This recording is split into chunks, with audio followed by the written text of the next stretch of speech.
And welcome back to Big Mouth, and welcome to Sunday's edition of the dceu Daily. Remember, you can tag me over on Twitter at Movies TV Mag, making video suggestions, article suggestions, asking me any questions you want, and I will always answer them.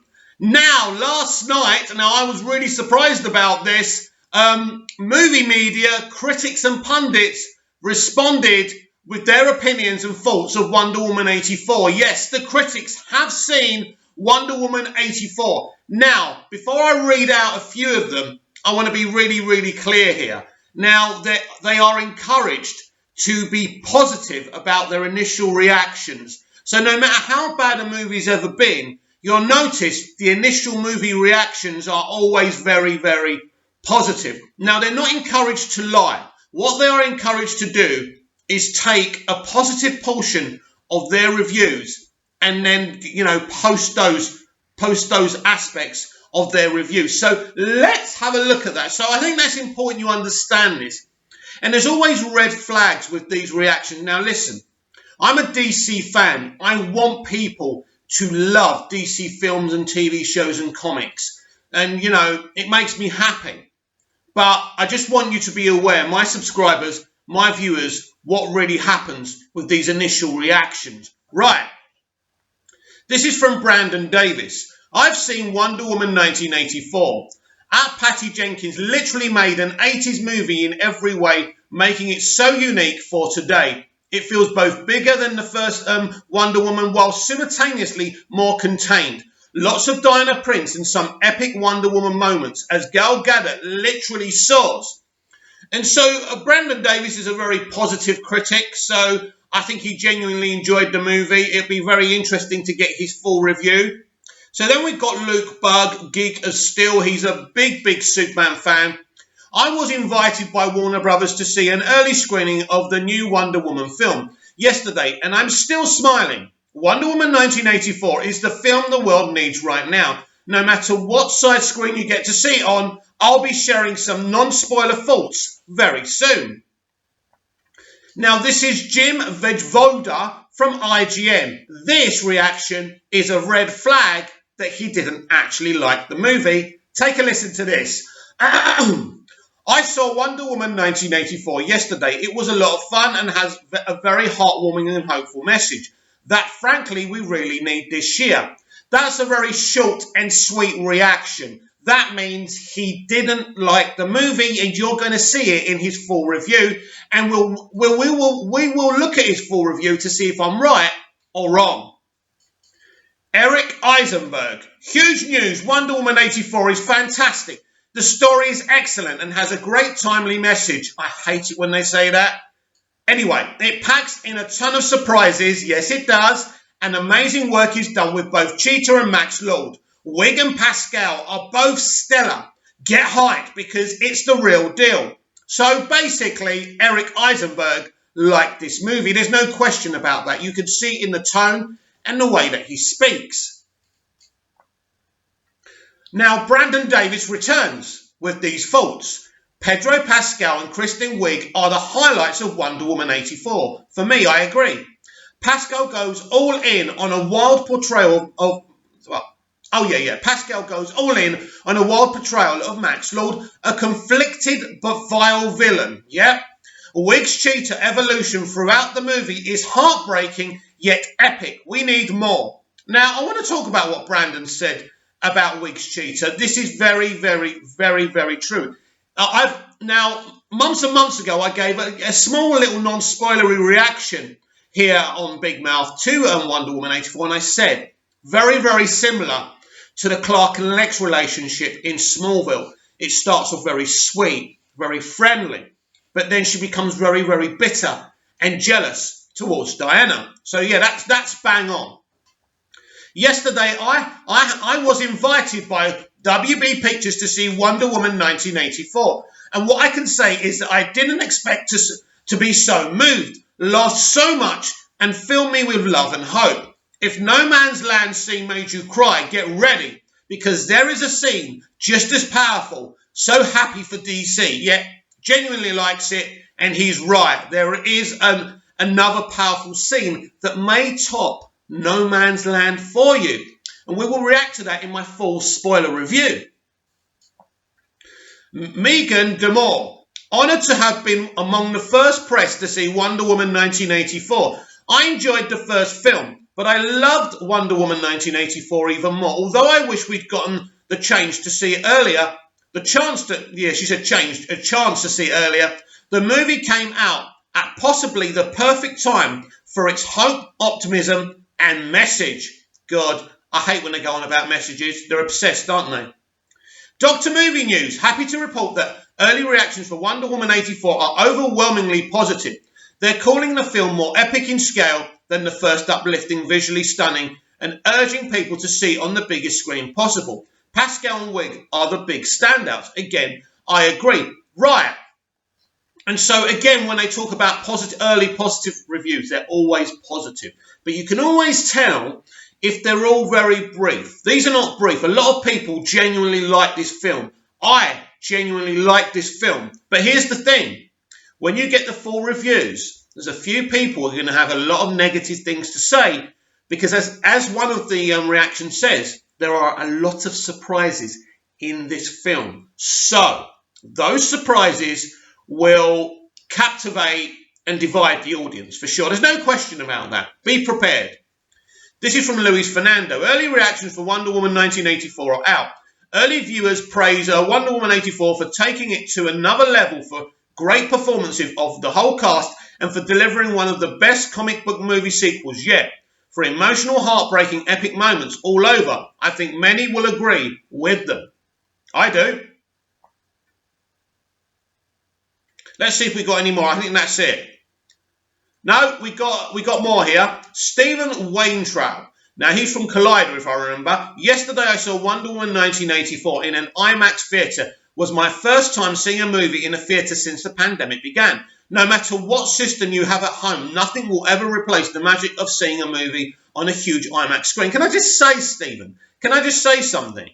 I don't like this. I don't like people saying that. It's pathetic. Listen, if you don't feel comfortable going to the movie theatre to see this film, if you can't because there's no open theatres and you're in America, there is nothing wrong and no one will judge you or criticise you for seeing it on HBO Max on your TV at home, no matter how big or small that telly is, no matter how good or no good your audio system is. Don't listen to these idiots.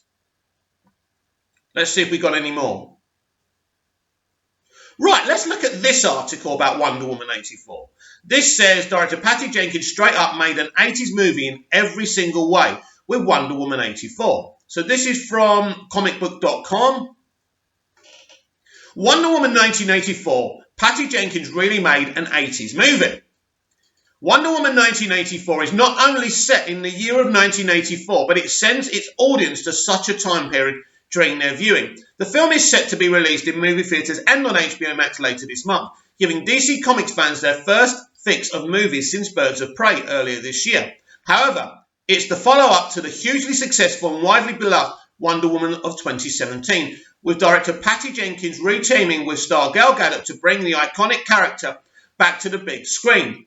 Jenkins saw an opportunity to do something different. Not only does the movie look like it's set in the 80s era with its costume and set designs, but the editing and cinematography truly conveys the look of a movie from the era in which then the movie is set. That's exactly what I strive to do, Jenkins said on Zoom call with comicbook.com on Friday. I kept saying to everybody, because it's funny, I was worried we weren't giving people enough 80s, because the temptation is to go 80s, ha ha ha, and make all these 80s jokes and put in 80s tracks. I was like, I shouldn't have 80s tracks, because when you do, what you're automatically is being self-referential. This is very true. I agree with Patty here. Where I remember, I said you should not remember anything about this movie. This should be as if you're going to a massive temple in the 80s. That's completely authentic. So throw away the 80s part of it. It ends up being very 80s as a result of it. But just throw that away and make a great movie. It's very true. This is not a film that makes fun of the 80s. And let's be absolutely clear here. I grew up in the 80s. The 80s is a far fucking superior time to the time we're in now, right? We wore bright colours, we had Rubik's Cubes, we had a good time. Now, we didn't have all the technology we have now, but we had VHS, we had great movies, more superior movies than you have today. It was a great time, and I'm really happy that Wonder Woman 84 displayed what a great time the 80s actually were. Anyway, in the now crowded genre of superhero films from Marvel, DC and others, Jenkins saw an opportunity to do something unique with a blockbuster title which hasn't been done in today's era. The success of the first Wonder Woman earned her the trust from the studio to swing for the fences. People are making all kinds of great movies, but I do miss those big, huge whole family films, Jenkins says. And I thought, why not seize the day on the heels of a successful film, where they're letting us get away with it to try to aim for the sky and like to do with the biggest visual thing you can possibly do. One moment in particular will flip the script, not only on 80s movies cliches, but also a sequence from the first Wonder Woman movie from Jenkins and Gadot. Rather than Diana Prince being another woman put through a montage of trying on outfits, Chris Pine's Steve Trevor is the fish out of water being I can't bloody read. Basically, to be acclimated to, I can't read that bloody word anyway, to a new era who has to go through various outfits to see how he looks and feels. Right. Basically, just like the first film, Chris Pine's Steve Trevor is taking the traditional female role of being the love interest, and basically they thought, instead of her wearing all these outfits, why doesn't he? By the way, she wears some stunning outfits in this film, which kind of contradicts this guy's point. Anyway, it's almost like a funny relationship moment too, where it's like the guy could say to the girl, like, you take forever getting dressed, and then the shoe is on the other foot. Jenkins says of the sequence, he's very picky about what he's going to wear too, and so we thought it was hilarious. And that's that. Just want to check quickly if there's anything else, if we got any more reactions, if my phone allows me to do it. Let's have a look. I think that's it. Sergey Allen, 13 days, woohoo, Wonder Woman are going to be intense, epic, filled with brave action, dope music and stunning visuals. Get your tickets while you can and show love to the movie and be safe in cinemas. So I think that's all the reactions. What I'm going to do is have a quick look and I'll be back very quickly.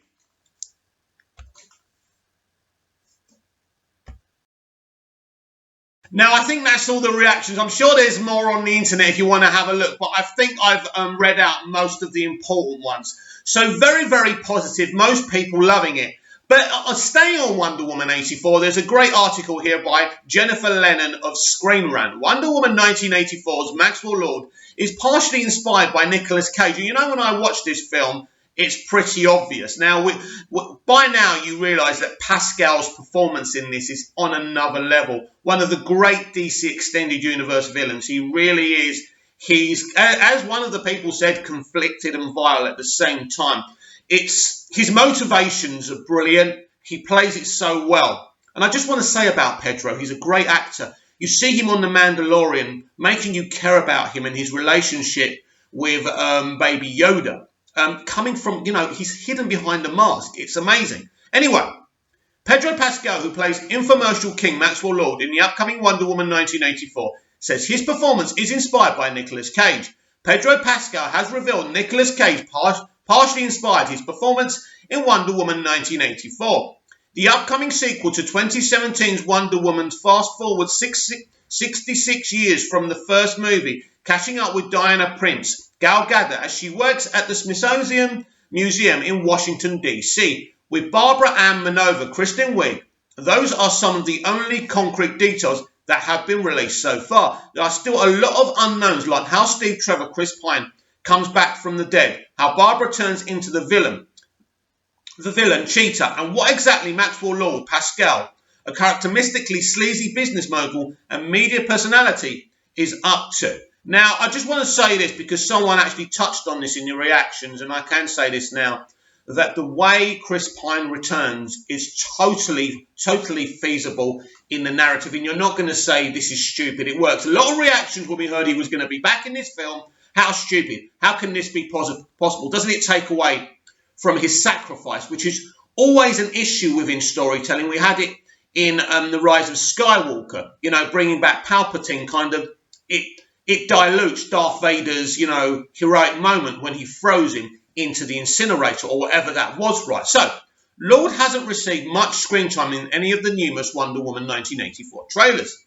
So his character is still something of a mystery. In the comics, Lord is primarily an antagonist to the Justice League. He tries to use his wealth and power to control them, and when that doesn't work, he tries to turn them against each other. Eventually, he develops a telepathic mind control powers, and Wonder Woman kills him on live television. In Wonder Woman 1984, Lord is known as the king of the infomercials, promising to give people everything they could ever want. Director Patty Jenkins' version of Lord is a cross between Gordon Gekko, the fictional unscrupulous villain of 1987's Wall Street, who notoriously proclaimed greed is good, and Tony Robbins, the all-too-real motivational speaker and self-help guru who started shilling his products and programs on infomercials in the late 80s.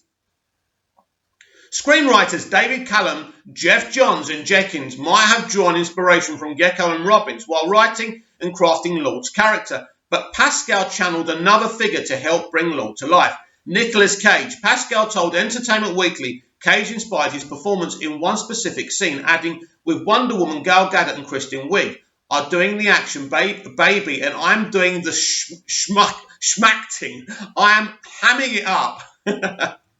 Pascal didn't mention what happens in the Cage-inspired scene, or if he emulated a specific role of Cage's or went for a more general pastiche of his over-the-top performances.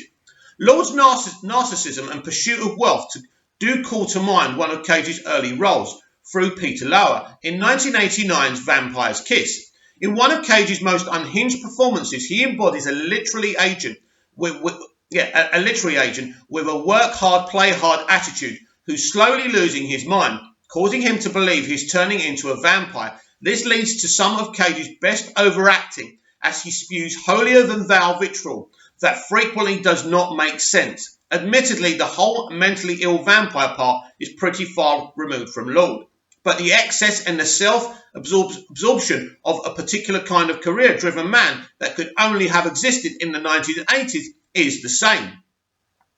Pascal, speaking openly about his influences, is smart. Instead of drawing comparisons to Cage's work, he's invited fans to view his performance as a loving homage. Early reactions to the film have been extremely positive, with a few praising Pascal in particular. And if Pascal hams it up as much as he claims in Wonder Woman 1984, it'll be fun to watch his performance, regardless of influences. Now, I think Nicolas Cage has been inspiring his fellow actors and actresses for, decades now. He's such a great actor. And let's hope we do see him as his Superman in Flashpoint. But that's just an example of what Pascal is doing in this film. As I say, very, very twisted, vile, conflicted, but he's a really, really good villain. And I think one of the great things about the villains so far in the DC Extended Universe, they've all got this great motivation, and so has Lord.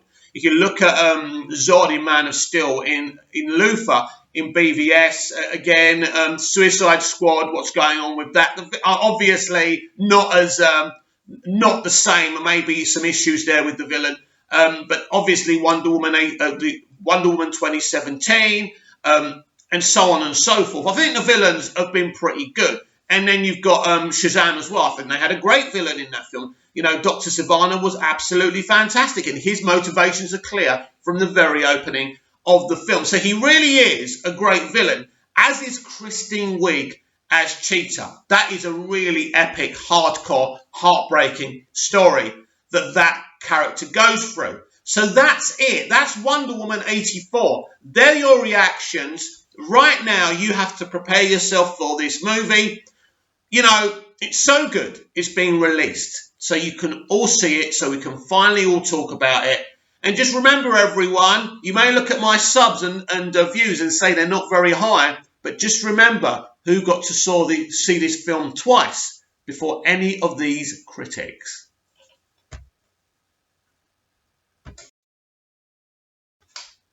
Don't forget, it's CCXP later on today, and I think that goes on till Tuesday. And there are rumours of a Wonder Woman 84 final trailer as well. I don't know how true that is, and hopefully we finally get a full trailer of the Suicide Squad, James Gunn's Suicide Squad, because we've seen a sizzle reel, but we haven't actually seen a full trailer. So hopefully that happens in this weekend CCXP Expo. That should be very exciting. A couple of comments here from Ronnie Dodge, a big DC fan, especially Wonder Woman.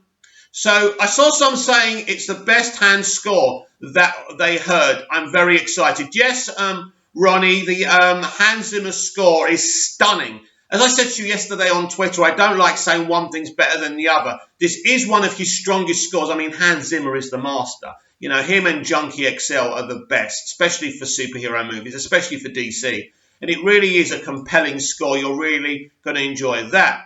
What did you think of Pedro's and Christian's performance? We've already covered this, Ronnie. But yes, they're both really powerful performances for very different reasons. It's interesting that we really had a couple of villains in Wonder Woman 2017, and we got a couple of villains in Wonder Woman 1984. I think what's more powerful about these two villains, they really are a big challenge to Diana, a big challenge. You know, they're not easy villains to defeat. One's intelligent, one's angry and physical. So you're going to see something massive with these villains, which is really exciting. So we do have a question from somebody else. Our usual guy, where is he? Here we are, Scott Edwards. Movies TV Mad, for tomorrow's DCEU Daily, I want to know your full thoughts on Birds of Prey.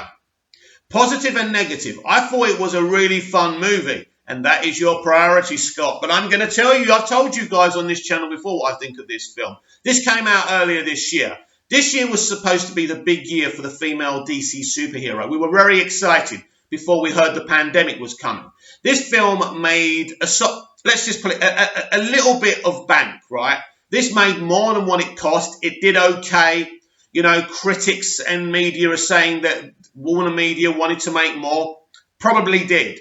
I think having Harley Quinn in this movie was a mistake. I think it came from false kind of faults. I think they looked at Suicide Squad and credited the success of that film, certainly in the box office, to Margot Robbie's Harley Quinn. And quite clearly, they were wrong. This should have been about Birds of Prey front and centre. And Margot Robbie's Harley Quinn should have had nothing to do with this film. She could have had other films to make her own film.